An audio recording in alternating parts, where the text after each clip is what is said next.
excitement I've received and welcomed in a very long time. So thank you. I appreciate that. All right, so moving on, I know Mark had mentioned we want to learn something new. And I hope that I can provide that this morning. But my name's Joel North. I'm the COO at HCA, Houston Healthcare Kingwood, big old hospital there off of Kingwood Drive on 59. Really excited to be here this morning. In addition to being the COO at Kingwood, I'm also on the board for this chamber. So I get to work with a great team, many of which are here this morning. Just awesome privilege and honor to be able to serve on the board here. I'm also a board member with HAM, as well as a board member with the Village Center there in Kingwood as well, which I actually volunteered at the Village when I was in high school.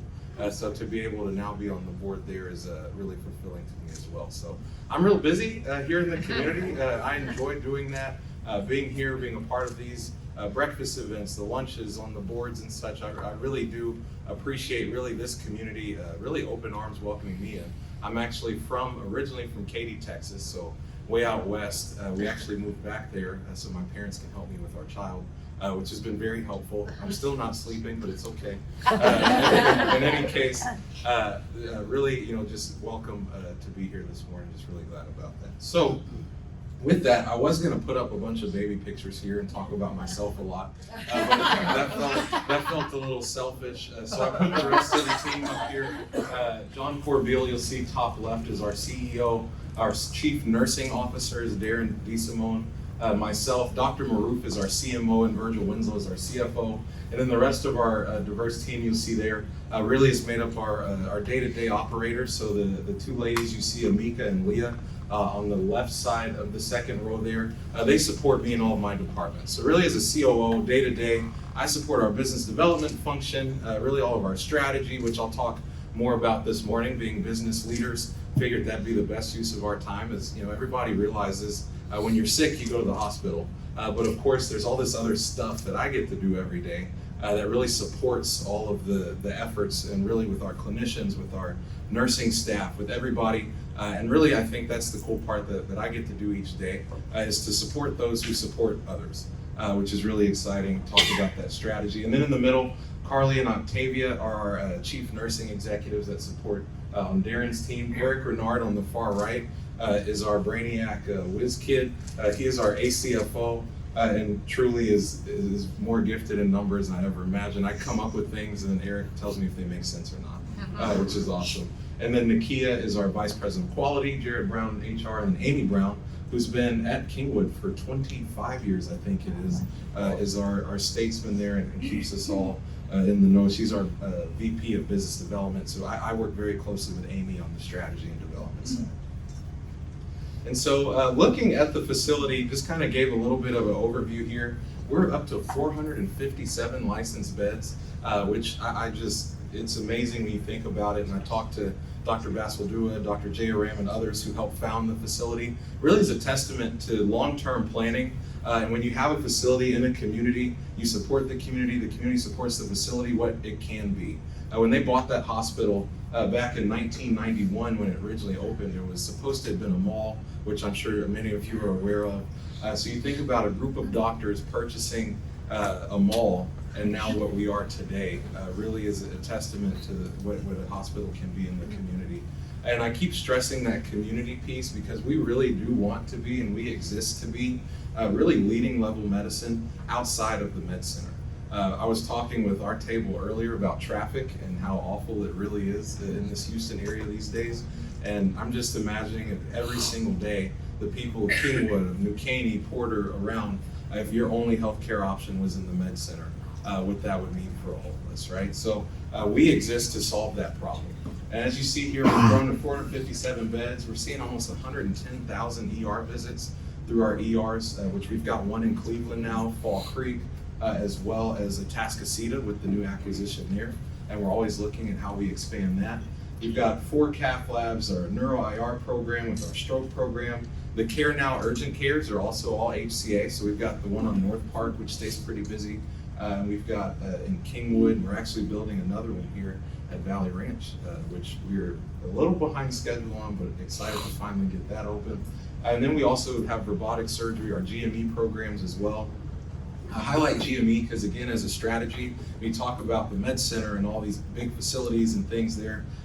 Developing physicians is a key part of our strategy. So when I say GME, we're training 120 to 130 residents now to put future physicians out and keep them in this community as well.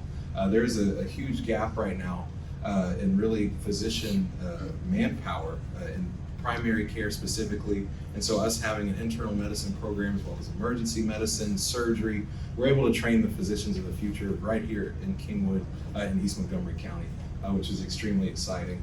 We're a level 2 trauma program. Our NICU program continues to grow. Our maternal designation. Our key physician in helping support that, Dr. Boyd, is here this morning. Extremely thankful for her and her leadership in all of our NICU and women's services and really pulling that whole team together. And I already mentioned our comprehensive stroke. So for this group, something I did want to kind of highlight is what can we take away? I mentioned obviously there's the healthcare piece where we're taking care of sick patients, right? And everything we do is aimed at that. But what my job is really how do we set our strategy? And each and every one of you, I think that's where we can all relate, is regardless of your business, whether it's service master or hospital or financial services, whatever it may be, we all have to have strategy.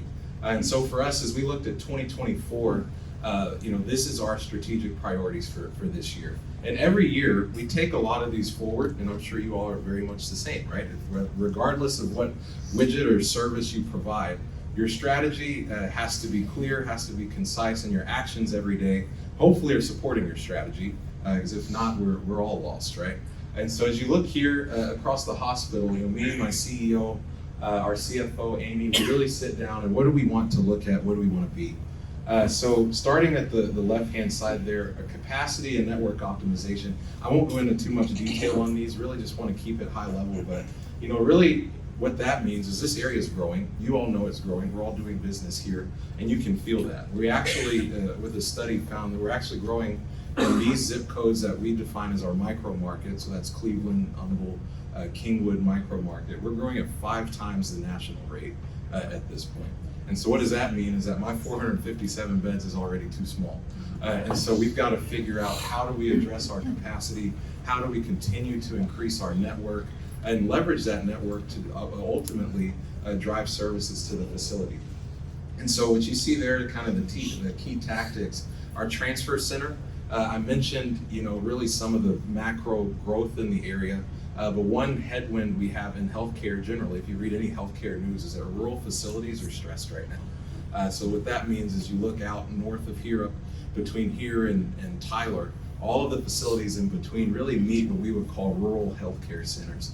And the cost pressures put on them right now, their ability to staff, their access to resources and tools across the country really is a huge issue for us. And that's all the way up through DC. We've got a lot of smart people trying to figure out how we support that. But what that means for a hospital like Kingwood is we have to help those facilities and we have to be able to provide services. So if someone in Cut and Shoot or North or Livingston, whatever it may be, has a stroke, it's up to us to be open for transfers from the ER that they go to send to Kingwood to get the services they need. And so that becomes really our opportunity becomes increasingly more complex to provide services, not just in this area, but from folks as far east as Louisiana all the way up through Tyler. And so leveraging our transfer center is huge for us. And then integrating our freestandings, our urgent cares, and all of that is a part of our strategy. And then looking also continued market outperformance, as we would call it, really is how do we provide more services in our market? I mentioned everyone here not having to drive and deal with parking and pay for the garage and do all that stuff. For us to be able to accomplish that, we have to have the services here that you need. And really what I say for us, we're really excited about is we've really done a good job the last 10 years of being able to shore that up. And these are really our focus service lines. CV surgery and cardiology. We all know with all the great food we get to enjoy, that sometimes has a poor effect on our heart health and our stroke program, but we have to be able to provide those services, right? That continues to grow. Our NICU services, neurosciences, level 2 trauma is a big one.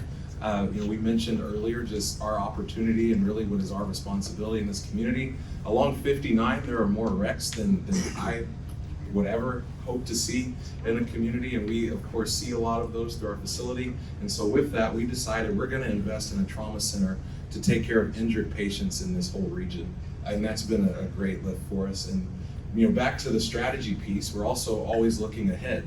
And right now we're assessing burn and assessing potential transplant opportunities. Why is that important? Because as you look across the city of Houston, with all the very millions of people that live here, there are 2 burn centers in the entire greater Houston metro area, one being in Galveston.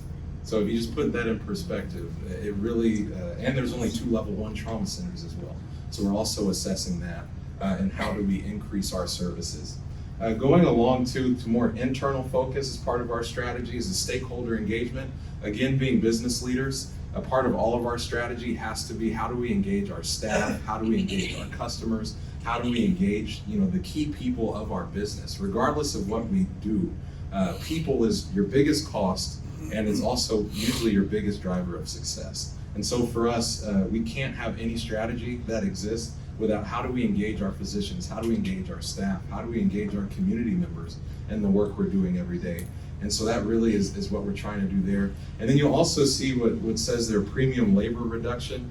That's been a big one really through the COVID pandemic, continues to persist in our area as well. Really around contract labor, if you will, or travel nursing.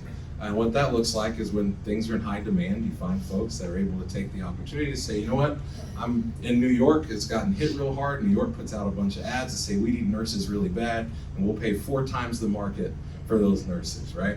That happened, of course, in 2020, and that's always been a thing, because no matter how good you are at staffing, you're always gonna be a little short in some aspects. So sometimes you need to pay that premium price, but you don't want 60% of your workforce being renters, as I would call them, right?